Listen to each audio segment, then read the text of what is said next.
Hi, my name is Helen Fares from Metro Manila, Philippines. Mabuhay. 42 years old and I have 5 kids. I have two son and 3 daughter. The big one is 23 years old and the second is this coming July 3 is 21 years old, and then the third one is 18 years old, then the fourth one 17, and then the last is 13 years old.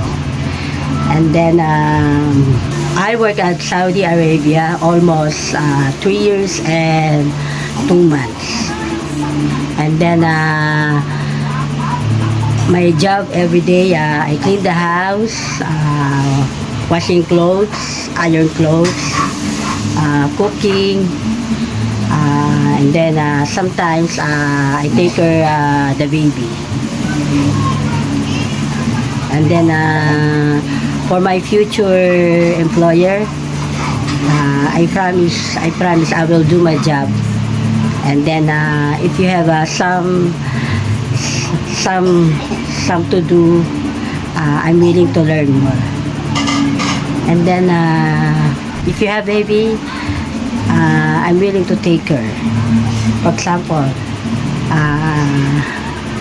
I take care of your baby. For example, this only example. This baby, I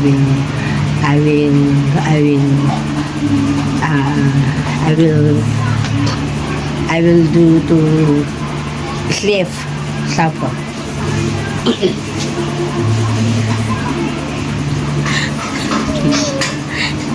This is my baby.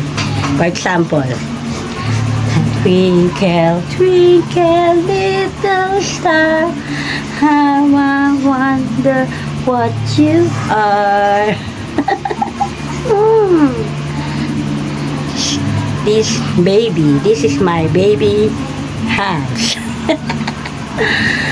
Thank you.